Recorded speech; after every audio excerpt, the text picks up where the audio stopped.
آپ ایسے پیغمبر کے بارے میں جانتے ہیں جو ہزاروں سال پہلے پیدا ہوئے لیکن آج بھی ہمارے درمیان زندہ ہیں۔ یہ پیغمبر تمام موقعوں پر ہمارے سامنے آتے ہیں اور ہمیں راہ دکھاتے ہیں۔ ان پیغمبر کے بارے میں ہر دور کے لوگ تلاش میں رہے ہیں، جن کا نام حضرت خضر علیہ السلام ہے۔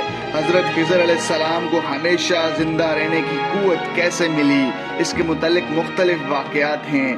جب حضرت آدم علیہ السلام کی وفات کا وقت آیا تو آپ نے اپنے تمام بیٹوں کو جمع کر کے فرمایا، اے میرے بیٹو، بے شک اللہ تعالیٰ زمین والوں پر ایک بڑا عذاب نازل فرمانے والا ہے۔ تم میری وفات کے بعد میرے جسم کو غار میں رکھ دینا، اور جب عذاب ختم ہو جائے تم میرے جسم کو ملک شام میں دفن کر دینا۔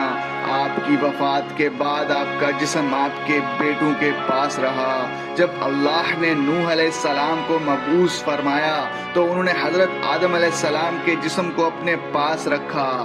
جس وقت اللہ نے زمین پر طوفان بھیجا تو پوری زمین ایک زمانے تک ڈوبی رہی، پھر طوفان ختم ہوا اور حضرت نوح علیہ السلام بابل شہر میں آ کر ٹھہرے اور اپنے تینوں بیٹوں کو وصیت کی کہ آدم علیہ السلام کے جسم کو اس غار میں سے لا کر شام میں دفن کر دو جہاں انہوں نے وصیت کی تھی۔ اور حضرت نوح علیہ السلام نے فرمایا کہ حضرت آدم علیہ السلام نے اس شخص کے لیے جو ان کے جسم کو لا کر یہاں دفن کرے گا اس کے لیے ہمیشہ زندہ رہنے کی دعا کی ہے۔ پھر حضرت آدم علیہ السلام کے بیٹوں کی اولاد میں سے ایک جن کا نام خضر تھا، انہوں نے آپ کے جسم مبارک کو دفن کیا اور اللہ نے حضرت آدم علیہ السلام کی دعا کو قبول فرمایا۔ اس طرح حضرت خضر علیہ السلام ہمیشہ زندہ رہیں گے۔ کتابوں میں حضرت خضر علیہ السلام کی ہمیشہ رہنے کی وجہ یہ بھی بتائی گئی ہے کہ آپ نے آب حیات کا پانی پیا تھا۔ آب حیات کے بارے میں یہ واضح ہے کہ جو اسے پیے گا وہ ہمیشہ زندہ رہے گا اور اس سے کبھی موت نہیں آئے گی۔ آب حیات کا ذکر قدیم کتابوں اور داستانوں میں بھی ملتا ہے۔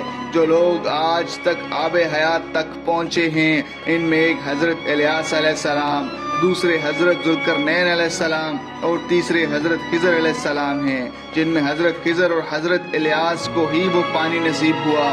حضرت ذوالقرنین نے کتابوں میں پڑھا تھا کہ جو شخص آب حیات کا سفر کرے گا اور اس کو پیے گا اس کو موت نہیں آئے گی۔ حضرت ذوالقرنین کے علم میں یہ بات آئی کہ آب حیات اندھیرے راستوں پر موجود ہے اور وہاں 360 چشمے ہیں، لہٰذا ذوالقرنین نے اپنے لشکر سے 360 لوگوں کو چنا اور ہر ایک کو ایک مچھلی دے کر حضرت خضر علیہ السلام کی سربراہی میں روانہ کیا، اور تمام لوگوں کو یہ ہدایت دی گئی کہ ہر فرد اپنی مچھلی کے ساتھ چشمے میں اتر جائے اور واپس آ کر اپنی اپنی مچھلی ظاہر کرے۔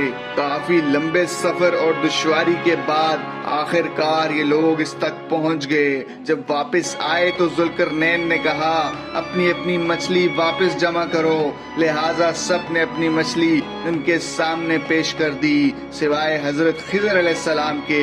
جب ذوالقرنین نے دریافت کیا تو انہوں نے بتایا کہ میں جب پانی میں اترا تو مچھلی میرے ہاتھ سے نکل کر پانی میں چلی گئی۔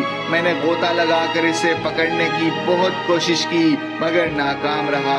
ذوالقرنین نے کہا وہ پانی آپ کے مقدر میں تھا، اس پانی کو پینے کی برکت سے آپ ہمیشہ زندہ رہیں گے اور آپ کو کبھی موت نہیں آئے گی۔ حضرت موسیٰ علیہ السلام سے بھی حضرت خضر علیہ السلام کی ملاقات کا ذکر قرآن میں ملتا ہے۔ قرآن کے مطابق حضرت خضر علیہ السلام کو ایک الہامی علم عطا کیا گیا تھا جسے علم لدنی کہتے ہیں۔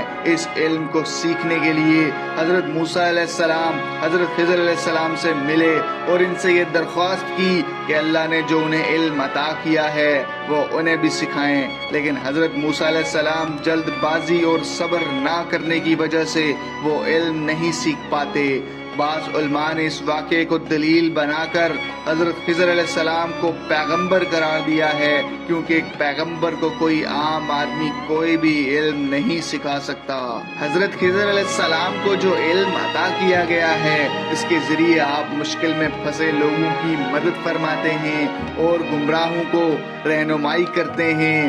لوگوں میں یہ بھی مشہور ہے کہ آپ راستہ بھٹک جانے والوں کو راستہ بھی دکھاتے ہیں۔ بعض روایتوں کے مطابق حضرت خضر علیہ السلام حضرت محمد صلی اللہ علیہ وآلہ وسلم کے ساتھ ملاقات کے لیے مدینہ آیا کرتے تھے۔ اس کے علاوہ حضرت عمر بن عبد العزیز سے بھی حضرت خضر علیہ السلام کی ملاقات ثابت ہے۔ صحیح مسلم کی ایک حدیث کے مطابق جب دجال مدینہ کے قریب پہنچ جائے گا تو مدینہ سے ایک شخص اس کے مقابلے کے لیے نکلے گا جو اس وقت کا سب سے بہتر